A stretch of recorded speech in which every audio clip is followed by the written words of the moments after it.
तो सामने देखिए दोस्तों, आज आपके लिए एक और नया डिफरेंस मैं लेके आया हूँ। ये डिफरेंस आपका IPPB और पोसा, यानी अगर आप बोलो तो POSA, ठीक है, वैसे बोले तो POSA बोला जाता है। इन दोनों के बीच में आपके लिए डिफरेंस है IPPB और POSA होता क्या है, ठीक है। तो सबसे पहले बात करते हैं इनके फुल फॉर्म की, बात कर लेते हैं। तो फुल फॉर्म में हमारे पास है इसकी the India post payments bank. India post payment bank इसको बोला जाता है। इसको बोला जाता है पोस्ट ऑफिस सेविंग अकाउंट। क्या बोला जाता है? Post office saving account. तो ये तो इसका सिर्फ सिंपल सा फुल फॉर्म हो गया कि the India post payments bank पहले का, और दूसरे का मैंने बोला आपसे कि पोस्ट ऑफिस सेविंग अकाउंट। यहां तो कोई दिक्कत नहीं। देन ओपनिंग एन अकाउंट की अगर हम बात करें तो accounts can be open instantly, यानी आप तुरंत के तुरंत यहां पे अकाउंट ओपन कर सकते हो through their respective mobile app. यानी आपको सिर्फ अपने मोबाइल के ऐप से, मतलब ऐप को चलाना है, ओपन करना, और उस पर कुछ जो चीजें वो मांगेगा वो आपको देना है, और इंस्टेंटली आपका जो बैंक है वो, मतलब जो अकाउंट है वो ओपन हो जाएगा जस्ट बाय प्रोवाइडिंग डिटेल्स। यानी आपको डिटेल्स प्रोवाइड करनी, जैसे Aadhaar card number with KYC verification and all करना होगा, और आपका अकाउंट तुरंत ओपन हो जाता है, ठीक है, खुल जाता है। इसमें लिखा है accounts can be open after filling a post office saving account. यानी आपको प्रॉपर एक post office saving account application भरनी पड़ेगी, एप्लीकेशन फॉर्म, और फिर साथ में आपको रिक्वायर्ड जो KYC डॉक्यूमेंट्स होंगे, जैसे आइडेंटिटी जो कार्ड होते हैं, Aadhaar card, address proof and all देना होगा, तब जाके ये खुलता है। तो बात को समझना, इंडिया पोस्ट पेमेंट्स बैंक और पोस्ट ऑफिस सेविंग अकाउंट, ये पहले फुल फॉर्म थी। इसमें आप मोबाइल ऐप के थ्रू तुरंत के तुरंत, ठीक है ना, आप अपना आधार कार्ड एंड ऑल दे करके तुरंत के तुरंत आप अपना अकाउंट यहाँ पे खोल सकते हो। यहाँ पे आपको पहले एक पोस्ट ऑफिस सेविंग्स अकाउंट की एक एप्लीकेशन फॉर्म आती है, वो आपको भरनी पड़ेगी। साथ में जो भी रिक्वायर्ड डॉक्यूमेंट्स होंगे वो आपको लगाने पड़ेंगे, तब जाकर के फिर वो प्रोसेस एंड ऑल में होगा, देन आपका अकाउंट ओपन हो जाएगा। टाइप्स ऑफ अकाउंट की अगर हम बात करें तो IPPB जो है हमारा, IPPB जो है ऑफर करता है 3 different types of saving account. यानी अकाउंट तो सेविंग है, बट 3 डिफरेंट टाइप के आपको मिलेंगे, रेगुलर टाइप, डिजिटल टाइप और बेसिक टाइप। ये 3 तरह के सेविंग अकाउंट्स आपको प्रोवाइड करता है, अगर ऑफर करता है एक तरीके से।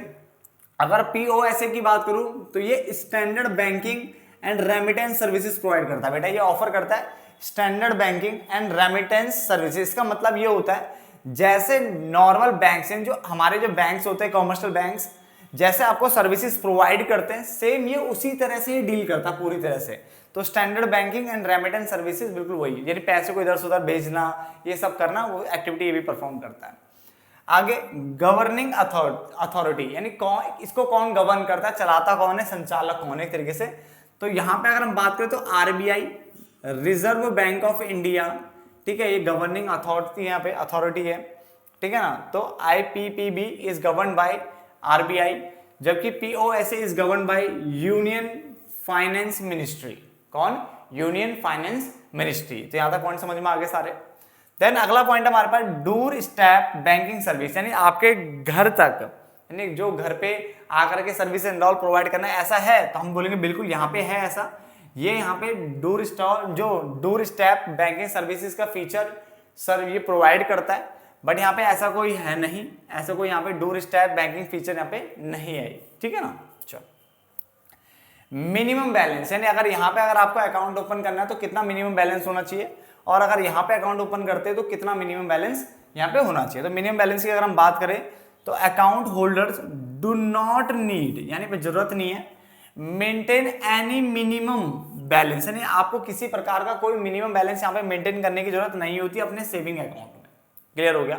जबकि अगर हम यहाँ पे बात करें तो account holders have to maintain a minimum account balance of 50 per month.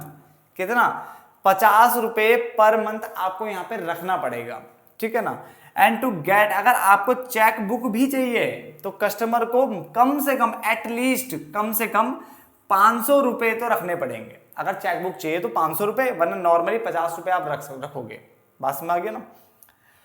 Maximum balance की बात कर लेते हैं कि मैक्सिमम बैलेंस, मिनिमम बैलेंस हमने पढ़ लिया, अब हम मैक्सिमम की बात कर लेते हैं। तो उसने बोला मैक्सिमम लिमिट जो है वो यहाँ पे 1 लाख रुपए की है बेटा, सिर्फ 1 लाख रुपए तक यहाँ पे ऐसा रख सकते हो आप। अगर आपने इसके अबव अगर कोई बैलेंस चला जाता तो अपने आप ही वो जो लिंक्ड पीओएसए अकाउंट होगा वहां ट्रांसफर हो जाएगा, ठीक है ना। और यहाँ पे ऐसी कोई मैक्सिमम लिमिट वाली बात नहीं, क्योंकि ये तो नॉर्मल बैंक जैसा है, तो यहाँ पे कोई मैक्सिमम लिमिट की बात नहीं है। बात को समझना, देखो यहाँ तक पहले मैं रिपीट करो तब ये नीचे के पॉइंट और अच्छे से क्लियर हो जाएंगे, और एक पॉइंट अभी रह रहा है समझाने को, ठीक है। ये इंडिया पोस्ट पेमेंट्स बैंक है, ये पोस्ट ऑफिस सेविंग अकाउंट है, ये समझ में आ गया था।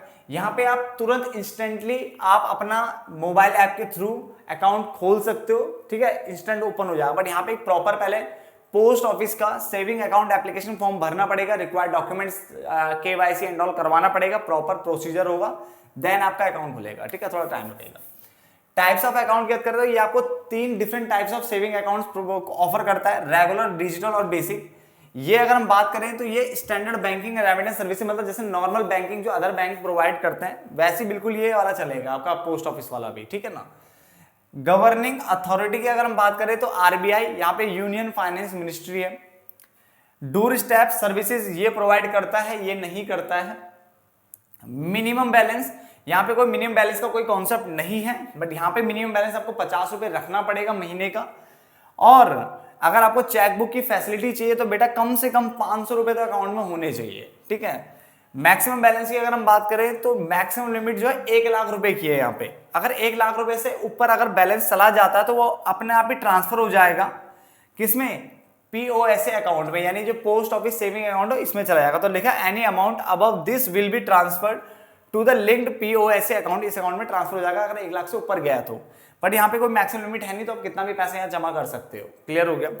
देन अगर डिपॉजिट की अगर हम बात करें तो zero balance saving account can be open, यानी यहाँ पे अगर हमें इनिशियली मतलब शुरुआत में कितना पैसे की जरूरत है तो उसने बोला अगर आप जब अकाउंट खुलवाते हो तो जीरो बैलेंस सेविंग अकाउंट यहाँ पे ओपन किया जा सकता है। जीरो बैलेंस वाला नॉर्मली जैसे अदर बैंक में होते हैं, बैंक में उसमें भी आप ओपन हो सकता है, जैसे बैंक में होता है जीरो बैलेंस खाता, वो यहाँ पे भी हो सकता है, और यहाँ पे जीरो बैलेंस खाता ही होता है, ठीक है तरीके से।